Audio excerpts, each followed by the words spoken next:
Morning! Kamusta kayo? Ang hirap kanina ng biyahe namin, maulan. Buti na lang may extra tsinelas ako dito sa office. Anyway, naubusan na kami ng tissue kaya itong stock namin bubuksan ko na. Itong tissue na ito ang ginagamit namin sa bahay. Kaya dito sa office, ito na rin yung binibili ko. Subok ko na ang tissue na ito kaya hindi ako mahihiyang i-recommend sa inyo.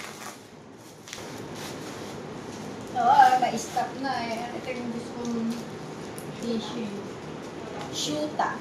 Sa lahat ng tissue na nasubukan ko, ito talaga yung pinakagusto ko. Malambot at makapal. Hindi madaling masira. Dahil maaga pa, wala pang lunch, lumabas muna kami. Duty kami today, kaya pupunta muna kami saglit sa SM para mag-order ng aming pamerienda para mamaya. Kapag ganitong duty, alam nyo ba, sobrang nakakapagod kasi ang dami namin kailangang gawin at asikasuhin. Muffin yung aming ipapamerienda, kaya dito kami sa Kenny nag-order. So, bumili na rin kami ng salad. First time namin itry to. Kaya sana masarap. So, ito yung itsura niya. Sa itsura pa lang guys, masarap na. 30 years na pala ang Kenny. Grabe, sobrang tagal na rin nila. Bukod sa duty kami, stop con din pala today. Kaya heto, pag ganitong ma-stop con, may libreng lunch. Hindi ko na na-videohan pero kanina nagpunta nga pala kami ng Starbucks. Tapos dinaanan na rin namin yung aming order sa Kenny. Grabe, ang hirap pitbitin dahil ang dami kahit dalawa kami masyado kaming nahirapan. Pagkatapos namin mag-distribute ng aming pamerienda, heto lumabas ulit ako at pumunta ng SM. Meron kasi akong hindi nabilhan na isang boss. Iba kasi yung gusto niya, salad sa SNR. Kaya heto, pumila pa ako dito sa PWD para mapabilis ang pila ko kasi ang haba. So eto na, bit-bit ko na siya. Babalik na ako ng office.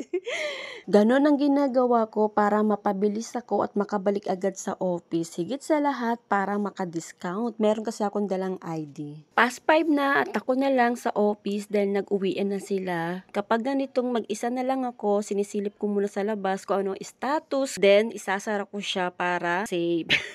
Kapag mag-isa na lang ako sa office, ganito yung ginagawa ko. Nagliligpit muna, inaayos, tapos kung meron pang hindi nahugasan, hugasan ko. Then kapag okay na, babalik ulit ako para magtrabaho. Ginagawa ko na kasi yung kailangan kong gawin para bukas. Then para pagpasok ko, syempre, hindi muna agad ako magwo-work. Makakapag-petex muna ako, makakapag-almusal pa ako. Then tsaka ako magwo-work. Ganun kasi ang routine ko kapag nasa office. Konti lang naman yung huhugasan ko dahil yung partner ko bago umalis, naghugas na siya. Salamat sa kanya dahil natutulungan niya ako sa mga ganitong bagay. Wala si Manuel na siyang kumukuha ng basura namin kaya kahit na may gagawin, ako muna ang magliligpit at magtatapon ng basura namin. Usually naman talaga ako yung gumagawa ng ganito. Madalang lang gawin to ni Manuel kapag nasasaktuhan niyang busy ako, nakakaligtaan ko yung oras. Kaya kung minsan nagugulat ako pag pumapasok sa kwarto si Manuel, napapatingin ako sa oras. Ay ko, hala, fast 5 na pala. Pagkatapos ko magbasura, ito, kinuha ko yung jacket ko. Tutupiin ko muna siya, baka kasi mamaya pag dumating si Jano, mahasel ako sa oras. Usually, si Daddy Jano yung nagtutupi neto. Inaayos niya muna sa baba bago pumasok ng trabaho. Kaya lang kanina, umuulan at malilate na siya. Kaya sabi niya, daling ko na lang sa office. Ako na lang daw yung magtupi. Sa totoo lang, nahirapan ako magtupi neto dahil hindi naman talaga ako marunong. Matagal-tagal din bago ko naayos siya ng ganyan. Kung hindi nga lang malilate ng trabaho si Daddy Jano, siya talaga ang gagawa niya.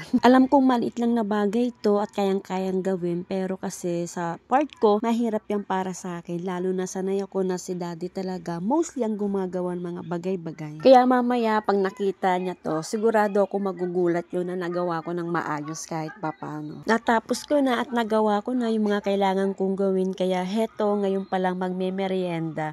Tara, kain tayo.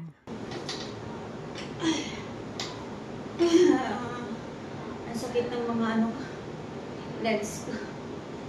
Akit pa na, lakad dito, lakad doon.